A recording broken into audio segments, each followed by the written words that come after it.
Hare Krishna, everybody. Welcome back to another session of Bhagavad Gita. We will be doing today Bhagavad Gita chapter 1, text number 36 to 40. This is on page 54 of Bhagavad Gita as it is, a hardbound book if you're following along. The section we are discussing in the chapter 1 of Bhagavad Gita is 5 reasons that Arjuna gives not to fight. We discussed in some of our previous sessions compassion. Arjuna is saying that if the war happens, there will be so much bloodshed. And on account of all this bloodshed, I will be responsible for this bloodshed. And his heart is going to the death of so many people. And the compassion in his heart is arousing, and that's his first reason for not to fight. Second reason Arjuna gives not to fight is enjoyment. Arjuna says that if the war happens, I kill all my relatives and I win the kingdom. With whom will I enjoy this kingdom? Because I have already killed all my family members. So, what is the point in fighting? Because I cannot enjoy the kingdom which I get anyhow. We saw these 2 reasons in our previous sessions. What we will see today is fear of sinful reactions, destruction of family. And there is a 5th reason which we will touch a little later, which is indecision. We'll start with prayers. Om Ajnanatimirandasya Jnananjana Shalakaya Chakshurunmilitam Yena Tasmai Shri Guruve Namaha. I offer my respectful obeisances unto my spiritual master, who, with the torchlight of knowledge, has opened my eyes which were blinded by the darkness of ignorance. Hare Krishna, Krishna Krishna, Hare Hare, Hare Rama, Rama Rama, Hare Hare. My dear Lord and the spiritual energy of the Lord, kindly engage me in your service. I am now embarrassed with this material service. Please engage me in your service. Chapter 1, text number 36, Arjuna continues to speak. Before this, we saw different symptoms that Arjuna expresses in which are happening in his body. He says, Krishna, my limbs of my body are quivering. I am trembling. My mouth is drying up, and my bow Gandiva is slipping from my hand. So he's expressing how he's feeling within his body. At the moment when Krishna placed his chariot between the 2 armies, he's aware of the feelings in his body, and he's expressing those feelings very vividly and clearly to Krishna. Arjuna continues, he says, sin will overcome us if we slay such aggressors. Therefore, it is not proper for us to kill the sons of Dhritarashtra and our friends. What should we gain, O Krishna, husband of the goddess of fortune? And how could we be happy by killing our own kinsmen? Arjuna is saying different reasons here. If you see, first thing he says is sin will overcome us if we slay aggressors. We will see in a little bit who are aggressors. And then he says, it is not proper that we kill Dhritarashtra and our friends because sin will overcome us.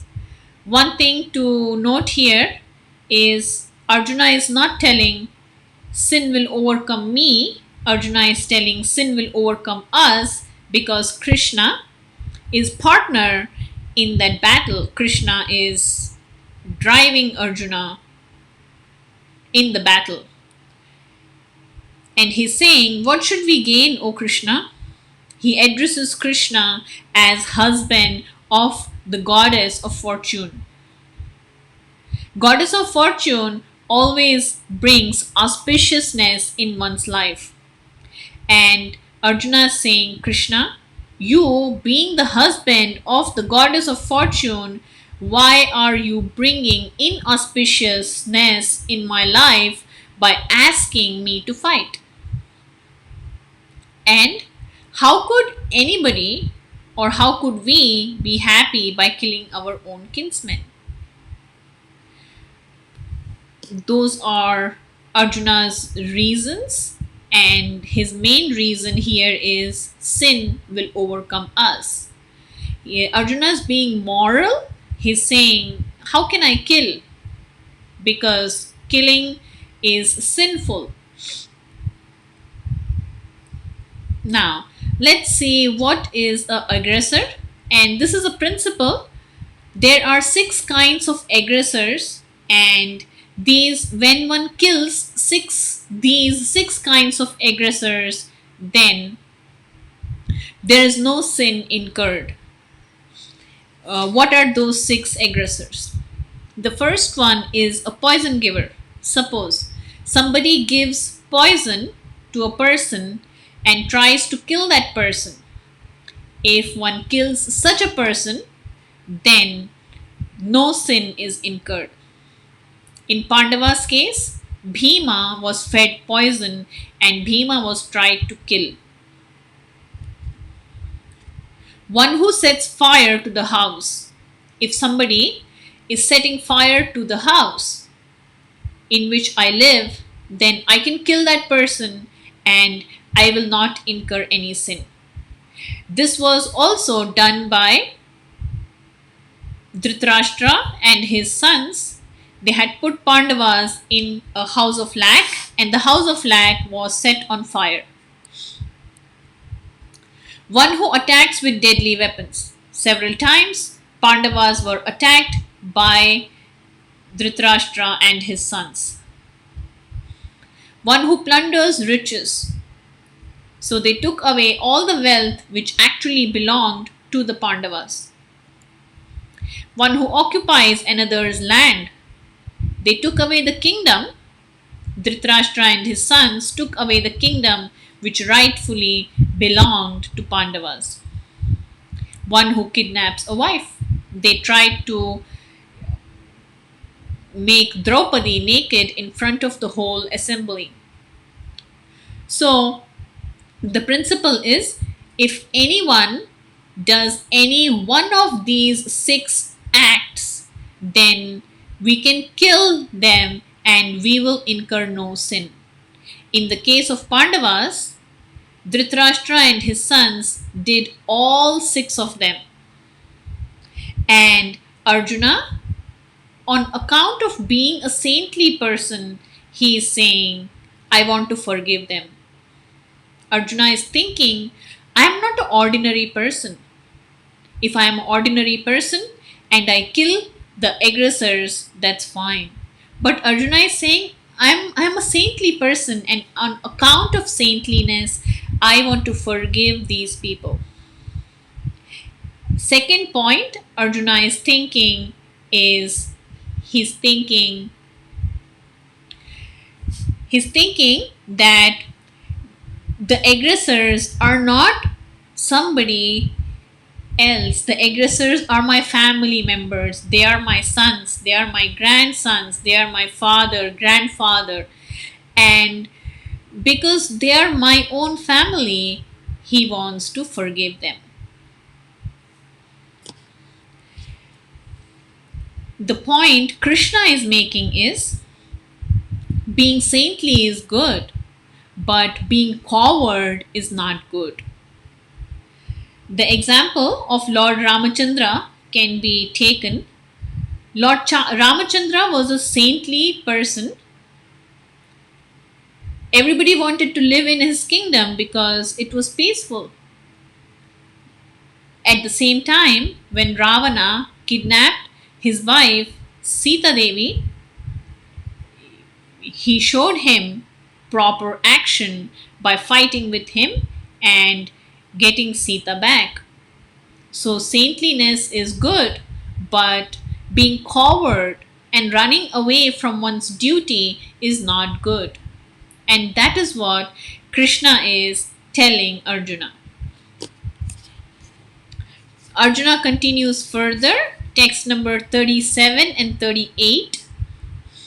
Arjuna says, O Janardana, although these men, their hearts overtaken by greed, see no fault in killing one's family or quarreling with friends, why should we, who can see the crime in destroying a family, engage in these acts of sin?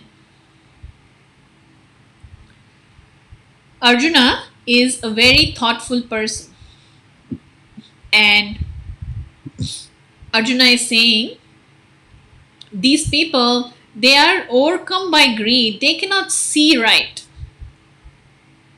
but we can see. Then why should we act in a sinful way? Now, what is Arjuna seeing? In principle, a Kshatriya is never supposed to refuse when challenged to fight. Whenever a Kshatriya is posed a challenge to fight, a Kshatriya must fight. That is a principle. Here, Arjuna is a Kshatriya, but on account of seeing evil consequences, Arjuna does not want to accept the challenge to fight.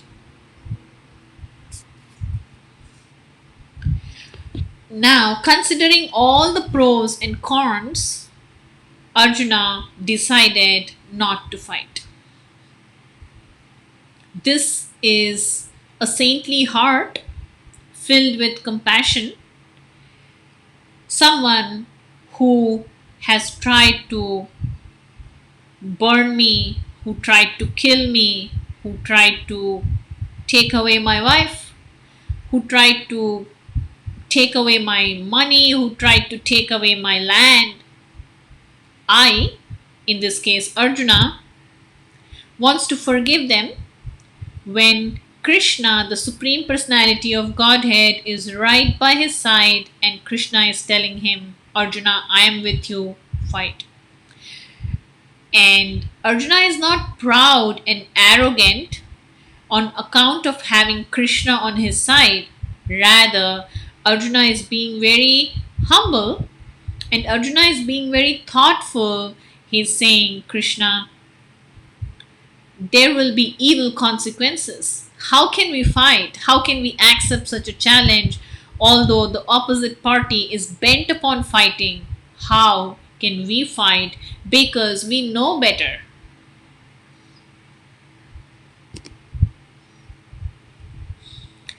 He continues, text 39 and 40.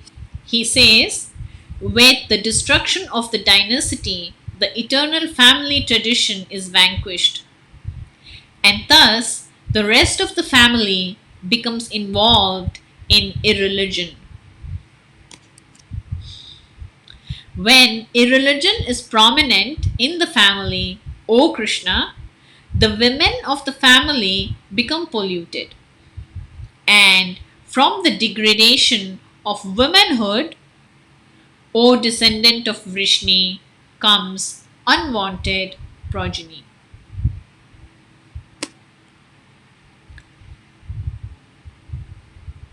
So Arjuna is foreseeing. What is Arjuna foreseeing?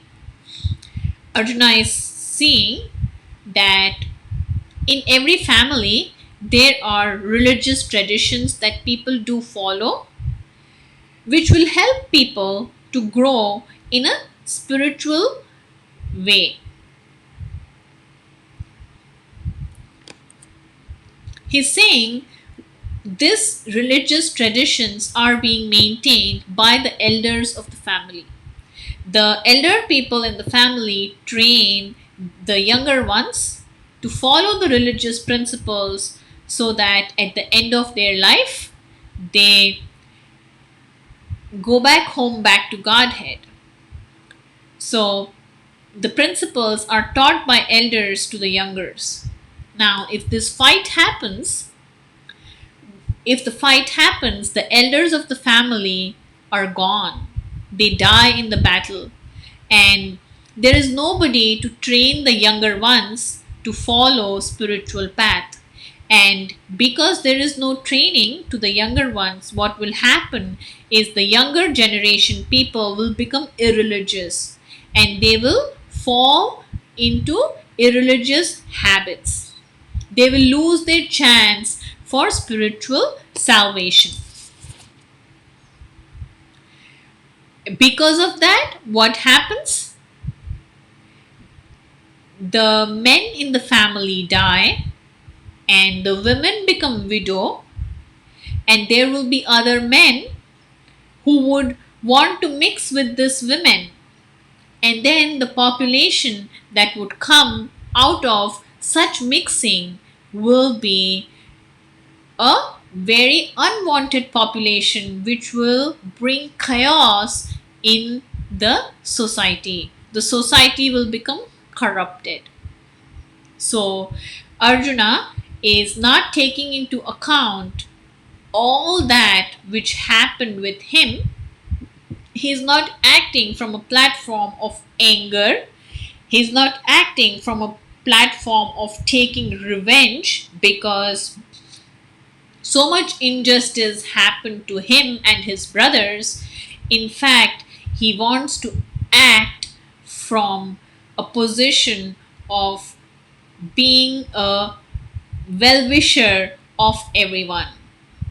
And he wants to see society progress towards spiritual path. And according to him, if this battle happens, then family traditions are destroyed. People have no chance to move in a spiritual direction. And thus, on account of this plea, he is saying, I will not fight this battle.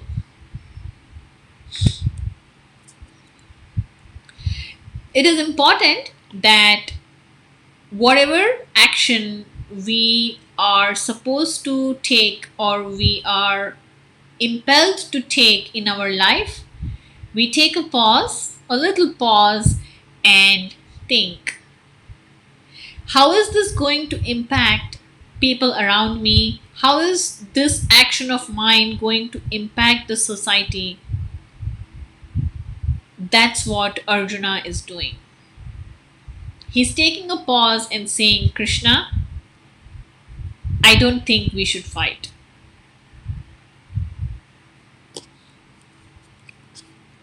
So, a quick recap. 5 reasons Arjuna is giving for not fighting. He's saying compassion, there will be bloodshed, people will die, so I don't want to fight. Even if I fight, I win the kingdom. With whom will I enjoy the kingdom because my family is dead and gone? Fear of sinful reactions. He's saying if I kill, I will incur sin. In fact, he says, Krishna, we will incur sin. So why do you think we should fight? He also says that Krishna, you are the husband of goddess of fortune. He addresses Krishna as Madhava and he's saying, goddess of fortune brings auspiciousness in everybody's life. Why are you bringing inauspiciousness in my life by asking me to fight? Because fighting is sinful. Destruction of family. He is saying that family traditions become destroyed, women become widow, elders of the family die, men who are in the society will try to mix with the women who now do not have a husband, and This will result in population which is unwanted.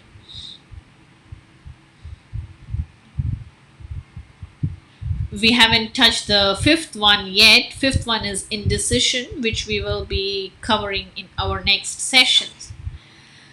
So if you have any questions, please feel free to send in via text. Thank you so much for watching. Wish you all a safe and happy rest of the week. We will meet again. Thank you. Hare Krishna.